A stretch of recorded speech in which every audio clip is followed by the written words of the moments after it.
Hello friends, welcome to our channel CSC study. जैसे कि previous video में हमने डीबीएमएस में रिलेशनल डेटा मॉडल किया था, आज हम करने जा रहे हैं ईआर डेटा मॉडल। अब ईआर डेटा मॉडल क्या होता है, क्या इसके एडवांटेजेस हैं, डिसएडवांटेजेस क्या हैं, बेसिक कंसेप्ट और इससे related keywords, diagram, all concept को आज हम एक ही वीडियो में रीड करने जा रहे हैं।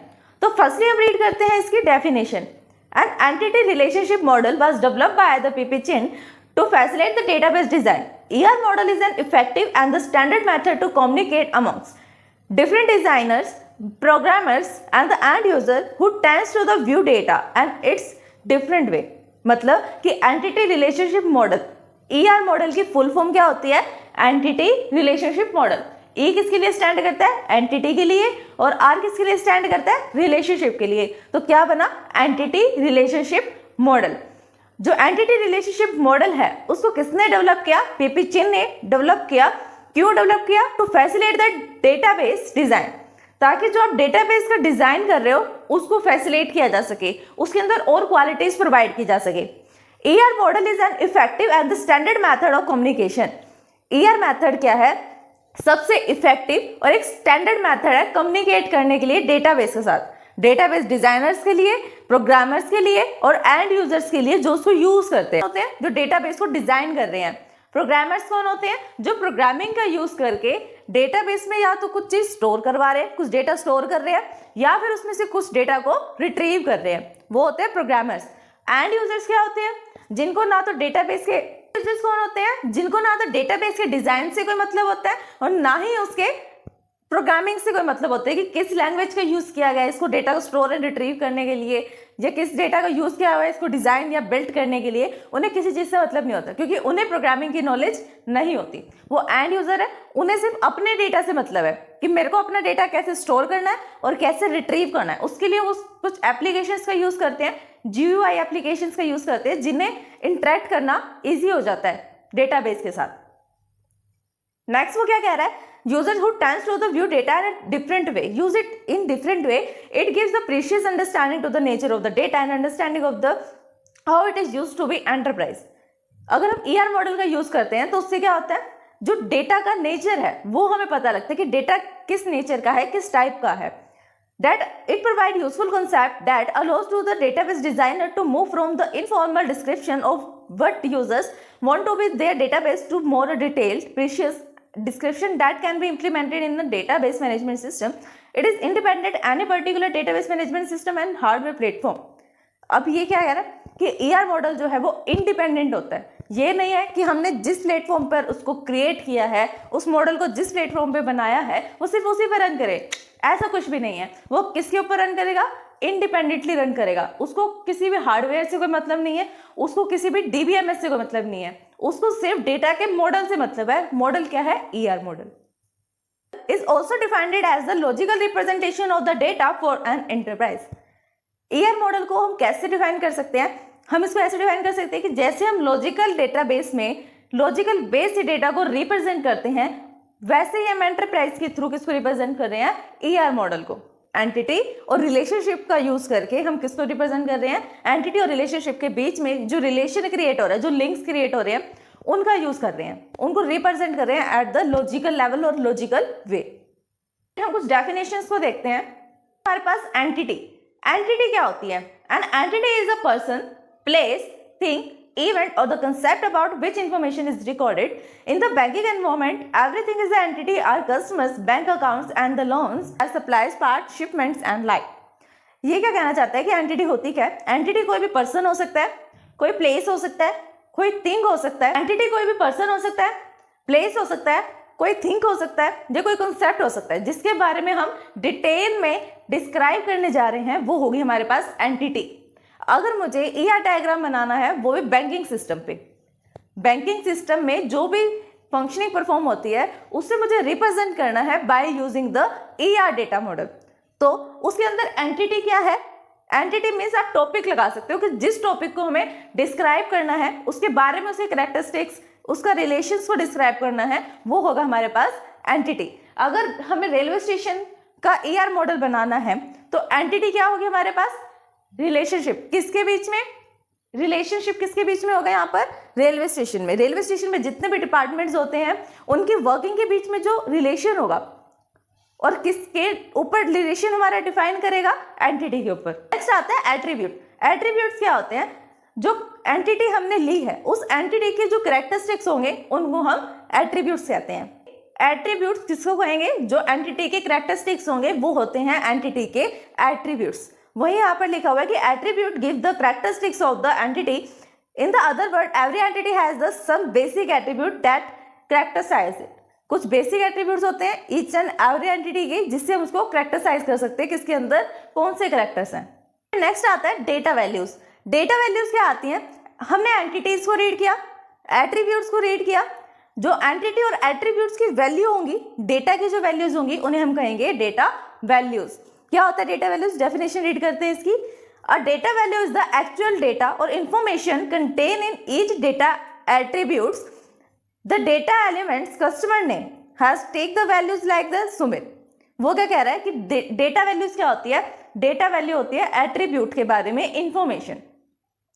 सिंपल सा टॉपिक क्या है, एंटिटी क्या है, कोई भी पर्सन, प्लेस, थिंग, इवेंट या कॉन्सेप्ट है। इवेंट की कुछ प्रॉपर्टीज होगी कि कहाँ पर इवेंट होने वाला है, किस टाइम पर होने वाला है, कौन कौन प्रेजेंट है, कौन कौन इनवाइटेड है। तो ये सारे जो हमारे पास फील्ड्स हैं उनको हम बोलेंगे एट्रीब्यूट ऑफ द एंटिटी और कहेंगे इवेंट। अब इवेंट के बारे में जो डिटेल आप फील कर रहे हो ना कि इतने बजे इवेंट होने वाला है, ये इनवाइटेड है गेस्ट, और ये जो है वर्कर्स हैं यहाँ पर जो इवेंट को मैनेज कर रहे हैं, मैनेजर्स हैं। वो जो आप वैल्यूज को फिल कर रहे हो ना क्वेश्चन मार्क की जगह कि किस टाइम पे होने वाला है, 5 बजे, तो जो आपने क्वेश्चन मार्क की जगह आंसर फिल किया है वो होगी आपकी डेटा वैल्यूज।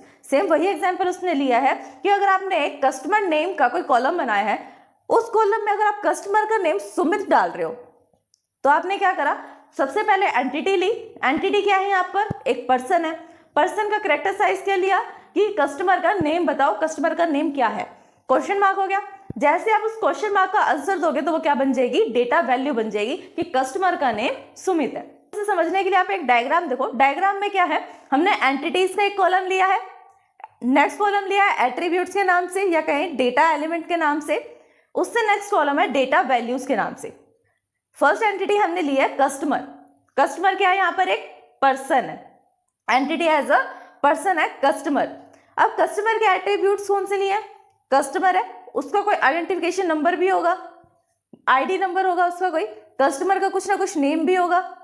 ये तो कैरेक्टर साइज है ना, तभी तुम उसको कैरेक्टर साइज करेंगे कि हाँ इसके अंदर ये इसके गुण है, ये इसकी आइडेंटिफिकेशन करने वाले मॉड्यूल्स हैं। फिर आता है कस्टमर का एड्रेस क्या है, यहाँ पर आप फोन नंबर को भी ऐड कर सकते हो, फर्स्ट नेम लास्ट नेम को भी ऐड कर सकते हो, फादर नेम, कुछ भी जो भी उसके कैरेक्टर साइज किया जा सकता है, जिस मॉड्यूल से उसको कैरेक्टर साइज किया जा सकता है वो हम एट्रीब्यूट में ले सकते हैं। अब जब तक ये क्वेश्चंस एट्रीब्यूट के फील्ड में थे, एट्रीब्यूट के कॉलम में थे, तब तक ये क्या थे, एट्रीब्यूट थे, क्वेश्चन मार्क के साथ थे कि कस्टमर का आइडेंटिफिकेशन नंबर क्या है, कस्टमर का नेम क्या है और कस्टमर का एड्रेस क्या है। क्वेश्चन मार्क है ना इसके ऊपर, क्योंकि अभी तक हमें पता ही नहीं कि इसका आंसर क्या है। जब हम इसका आंसर फिल कर देंगे उस कॉलम को हम बोलेंगे डेटा वैल्यूज। अब फर्स्ट वैल्यू मैंने डाली कि कस्टमर का आइडेंटिफिकेशन नंबर क्या है, क्वेश्चन मार्क कैसे हमने फिल कर दिया, 1 2 3 4 5 6 7 8 और 9, ये आइडेंटिफिकेशन नंबर है। फिर आता है कस्टमर का नेम, क्वेश्चन मार्क है, कस्टमर का नेम हमने फिल कर दिया सुमित, आंसर दे दिया उसको, क्वेश्चन मार्क हट गया, डेटा वैल्यू बन गया वो एट्रीब्यूट से। फिर आता है कस्टमर एड्रेस, कस्टमर का एड्रेस हमने दे दिया करनाल, तो जैसे ही उसको एड्रेस मिला क्वेश्चन मार्क रिमूव हो गया और वो क्या बन गया, डेटा वैल्यू बन गई कि डेटा की इंफॉर्मेशन क्या है, एक्चुअल में डेटा। अब नेक्स्ट आता है टॉपिक हमारे पास definition of ER model. ER model की definition, ER model is conceptual data model that view the real world as entity and the relationship. The basic function of ER model is to represent the basic object diagrammatically. There are the different conversation to represent the entity, attribute, relation in the ER model. Basic conventions are, वो ये कह रहा है कि data model क्या होता है, जो रियल वर्ल्ड के एप्लीकेशन पर काम करे, ऑब्जेक्ट बेस काम करे, ऑब्जेक्ट के ऊपर बेस डेटा मॉडल्स को क्रिएट करे, रिलेशन को क्रिएट करे। फिर आता है इसी के अंदर कि हम कौन से शेप का यूज करते हैं पर्टिकुलर थिंग को रिप्रेजेंट करने के लिए। अगर मुझे डायग्राम में एंटिटी को रिप्रेजेंट करना है, एंटिटी को रिप्रेजेंट करने के लिए हम क्या ले रहे हैं, रेक्टेंगल बॉक्स ले रहे हैं। एंटिटी हमेशा रेक्टेंगल बॉक्स में रखी जाएगी। जैसे इससे प्रीवियस एग्जांपल में आपने क्या रीड किया, एंटिटी क्या आती है हमारी, कस्टमर, तो कस्टमर को हम किस में रखेंगे, रेक्टेंगल बॉक्स में। फिर आता है हमारे पास रिलेशनशिप, रिलेशनशिप किस में रखेंगे हम, डायमंड शेप बॉक्स में। रिलेशनशिप में हमने क्या देखा था अभी एग्जाम्पल में, आइडेंटिफिकेशन नंबर कस्टमर का नेम और कस्टमर का एड्रेस, तो ये आएगा हमारा रिलेशनशिप में, जो उसके साथ रिलेशनशिप डिफाइन कर रहा है उसकी एट्रीब्यूट है। फिर आएगा एट्रीब्यूट्स के साथ, एट्रीब्यूट्स को रखेंगे हम ओवल शेप में, थोड़ा सराउंडिंग होता है ओवल शेप। अब देखते हैं इसके एडवांटेजेस क्या है इसकी। It is use to database design, database को डिजाइन करने के लिए हम ईआर मॉडल का यूज करते हैं। It have to understand the nature of the data and how it is by the enterprise, ये हमें हेल्प करता है अंडरस्टैंड करने के लिए नेचर ऑफ डेटा को, कि डेटा का नेचर क्या है उसको अंडरस्टैंड करने के लिए हेल्प करता है, और how it is use by the enterprise, और एंटरप्राइज के साथ हम इसे कैसे यूज करें उसके लिए भी इजी कम्युनिकेशन क्रिएट करता है, इजी बेसिक कॉन्सेप्ट को क्रिएट करता है। It is an effective method to communicate among the designers, program and and user who tends to the view data, different data and it use the different way। वो क्या कह रहा है, जैसे हमने इसकी डेफिनेशन में रीड किया था कि एक इफेक्टिव कम्युनिकेशन क्रिएट कर देता है डिफरेंट डिजाइनर्स के लिए, प्रोग्रामर्स के लिए और एंड यूजर के लिए जो इंटरेक्ट करते हैं। ये टू टेंट्स हैं किसके, डेटाबेस के। It is independent of any particular DBMS, ये किसी भी डीबीएमएस पे डिपेंड नहीं करता कि ये डीबीएमएस में एसक्यूएल का है, ओरेकल का है, तो वो उसके ऊपर डिपेंड नहीं करेगा। उसको कोई प्लेटफॉर्म से, हार्डवेयर से कोई मतलब नहीं है, उसको सिर्फ अपने डेटा मॉडल से मतलब है कि उसने डायग्राम्स का यूज करना है, एंटिटी रिलेशनशिप का यूज करना है रिलेशन को क्रिएट करने के लिए। इजी टू अंडरस्टैंड करना इसको इजी है, डिपेंडेंट नहीं है हार्डवेयर प्लेटफॉर्म पे। It is very useful for the mapping the meaning and the interaction of the real world enterprise on to the conceptual schema. जो कंसेप्चुअल स्कीमा के base पे हम मैपिंग करते हैं, मैपिंग हमने प्रीवियस वीडियो में read किए थे कि मैपिंग क्या होता है और किस वे से उसको हम क्रिएट करते हैं। तो उसको यूजफुल बनाने के लिए, मैपिंग को यूजफुल बनाने के लिए हम किसका यूज कर सकते हैं, ईआर का यूज कर सकते हैं। कि डिसएडवांटेजेस क्या होती हैं, chance of loss of information के लॉस होने का चांस होता है इसमें, सिक्योरिटी नहीं है इतनी, डेटाबेस इतना नहीं है कि इसको ज़्यादा स्टोर करके रख सके। ऐसा भी हो सकता है कि ज़्यादा स्टोरेज की वजह से वो लॉस कर दे डेटा को। लिमिटेड रिलेशन रिप्रेजेंटेशन, हम लिमिट रिलेशन को ही रिप्रेजेंट कर सकते हैं। अगर डायग्राम बहुत ज़्यादा बड़ा हो जाएगा, जो हम सिंबल्स का यूज़ कर रहे हैं, अगर उस सिंबल्स का यूज़ करके डायग्राम बहुत ज़्यादा बड़ा हो जाएगा तो आप कैसे उसको रिप्रेजेंट करोगे कि किस एंटिटी का रिलेशन किसके साथ था और क्या उसके एट्रीब्यूट्स हैं। तो कॉम्प्लेक्स हो जाता है ज़्यादा अगर हम लॉन्ग ऑर्गेनाइजेशन पे या बड़ी ऑर्गेनाइजेशन पर उसको यूज़ करेंगे उसको रिप्रेजेंट करने के लिए। नो रिप्रेजेंटेशन और डेटा मैनिपुलेशन, अगर डेटा में कुछ मैनिपुलेशन हो रही है, कुछ अपडेशन हो रही है, तो उसको भी रिप्रेजेंट नहीं करता। ER diagram, know industry standard notation for the developing and ER diagram, कोई भी इसके लिए स्टैंडर्ड नोटेशंस नहीं है ईआर डायग्राम को क्रिएट करने के लिए इंडस्ट्रीज में। लिमिटेड कॉन्स्टेंट्स रिप्रेजेंटेशन, कॉन्स्टेंट की रिप्रेजेंटेशन भी बहुत ज़्यादा लिमिटेड, कॉन्स्टेंट्स को जो बेसिक कॉन्सेप्ट होते हैं डेटाबेस में उनको ही इसमें रिप्रेजेंट करने के लिए ज़्यादा लिमिटेड नहीं है, मतलब अनलिमिटेड नहीं है, लिमिटेड है। फिर आता है हमारे पास कॉन्सेप्ट टाइप्स ऑफ एट्रीब्यूट्स का। टाइप्स ऑफ एट्रीब्यूट में फर्स्ट क्या है, single values versus the multiple values. Single value और मल्टीपल वैल्यू में कंपैरिजन है। An attribute which have the single value for the particular entity is known as a single value attribute. एक ऐसा attribute जिसके लिए entity के लिए एक सिंगल वैल्यू ही है उसको हम सिंगल एट्रीब्यूट कहेंगे, सिंगल वैल्यूड एट्रीब्यूट। और जिस एट्रीब्यूट में एंटिटी के लिए बहुत सारी वैल्यूज हैं उनको हम मल्टी वैल्यूज कहेंगे। नेक्स्ट है कंपोजिट वर्सेस द सिंपल या फिर atomic attribute. The attribute which can be divided into the smaller independent attribute called the composite. कुछ ऐसे एट्रीब्यूट जिसको हम फर्दर डिवाइड कर सकते हैं उनको हम कंपोजिट एट्रीब्यूट कहेंगे, और कुछ ऐसे एट्रीब्यूट भी होते हैं जो एटॉमिक होते हैं, वो खुद ही एक सिंगल होते हैं, उनको हम आगे फर्दर डिवाइड नहीं कर सकते। फॉर एग्जाम्पल आप क्या ले सकते हो, आप डेट को ले सकते हो, कंपोजिट में डेट को ले सकते हो कि डेट को हम कितने टाइप्स में डिवाइड कर सकते हैं, डे को अलग कर सकते हैं, मंथ को अलग कर सकते हैं और ईयर को अलग कर सकते हैं। ये तो हुआ कंपोजिट। नेम का एग्जाम्पल ले सकते हो, नेम में क्या है, फर्स्ट नेम अलग हो सकता है, मिडल नेम अलग हो सकता है और लास्ट नेम अलग हो सकता है। लेकिन एज को आप कोई फर्दर डिवाइड कर सकते हो, नहीं कर सकते। तो एज किसका एग्जाम्पल है, एटॉमिक या फिर सिंपल एट्रीब्यूट। नेक्स्ट टाइप आता है stored versus the derived attribute. Store और ड्राइव एट्रीब्यूट में comparison. and the attribute which can be derived from the another attribute is known as derived attribute. एक ऐसा attribute जिसको हमने किसी दूसरे एट्रीब्यूट से ड्राइव किया है। फॉर एग्जाम्पल जैसे मैंने आपको बताया, आपको डेट का लिया हमने एग्जाम्पल, डेट को हमने फर्दर डिवाइड किया था डे में, मंथ में और ईयर में। तो जो डे, मंथ और ईयर है वो फर्दर ड्राइव की हुई है ना, हमने डेट से उनको ड्राइव किया है, तो वो कैसे है, ड्राइव्ड एट्रीब्यूट है। इसके अपोजिट स्टोर एट्रीब्यूट क्या होते हैं, जो सिंगल होते हैं, किसी से ड्राइव नहीं करे होते। जिस एट्रीब्यूट में एंटिटी के लिए कोई वैल्यूज नहीं होती, पर्टिकुलर वैल्यू नहीं होती, नल होती है, जो किसी को रिप्रेजेंट नहीं करती है। An attribute for an entity has the null value if either will be value the attribute is not known as और नॉट कैपेबल। ऐसा भी हो सकता है कि एट्रीब्यूट को अपनी वैल्यूज ही ना पता हो, या ऐसा भी हो सकता है कि वो जो वैल्यू के अंदर एंटर्ड है वो एप्लीकेबल ना हो उस एंटिटी के लिए।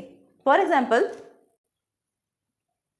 if a person does not have the any degree for college, the degree attribute will be null or even it is not known।